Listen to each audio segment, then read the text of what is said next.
আসসালামু আলাইকুম রহমতুল্লাহ। প্রিয় দর্শক, আজকে একটি খুব মজার বিষয় নিয়ে কথা বলবো।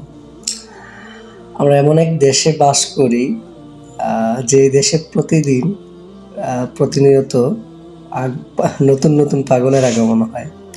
সাম্প্রতিক এক আপু, উনি দাবি করেছেন উনি নাকি হচ্ছে এই মোরগ, অন্যান্য মাংস জাতীয় জিনিসগুলো খান না, কারণ এর দ্বারা নাকি হচ্ছে প্রাণী হত্যা হয়, তাদের প্রতি অবিচার জুলুম করা হয়।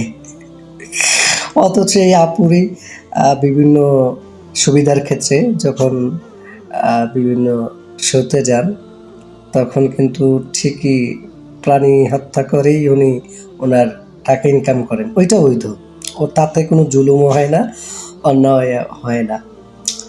আচ্ছা, আপুর কাছে আমার প্রশ্ন বা হচ্ছে বাংলাদেশের যে সমস্ত তথাকথিত সুশীল সমাজের ভাই বোনেরা যারা ওনাকে প্রমোট করেন, তাদের কাছে আমার একটা প্রশ্ন যে গতকাল তো পহেলা বৈশাখ গেল, তো ওই পহেলা বৈশাখে যে হাজার হাজার ইলিশ হত্যা করা হলো, কেন? ইলিশ কি প্রাণী না? ইলিশের প্রতি কি কোনো জুলুম করা হয় না?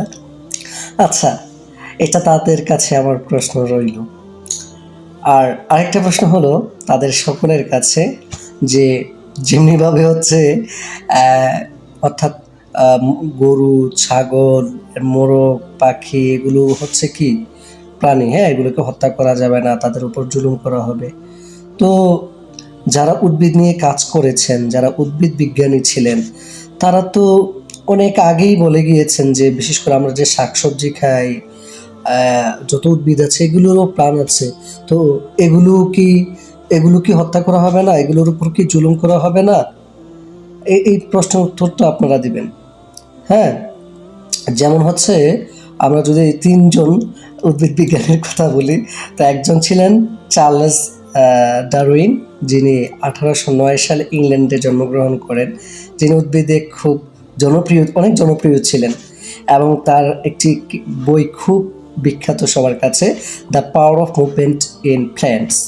তো ওই বইও কিন্তু উনি প্রমাণ করেছেন যে উদ্ভিদেরও প্রাণ আছে। তাছাড়া আমাদের সকলের কাছে যেটা একদম শিশু শ্রেণী থেকে সকলেই যাকে চিনেন, যার নাম শুনেছেন, জগদীশ চন্দ্র বসু, যিনি 1858 সালে ভারতে জন্মগ্রহণ করেন, এবং হচ্ছে যিনি উদ্ভিদ নিয়ে খুব রসাত্মকভাবে এবং গভীরভাবে করেছেন, গবেষণা করেছেন, এবং তিনি কয়েকটা থিওরি এবং কয়েকটা মতবাদ উনি প্রতিষ্ঠা করেছেন। যেমন হচ্ছে মানে যুক্তি দিয়েছেন কেন উদ্ভিদের প্রাণ আছে, এটা বলেন। যেমন এক নম্বর হচ্ছে উদ্ভিদের গ্রোথ আছে, অর্থাৎ উদ্ভিদ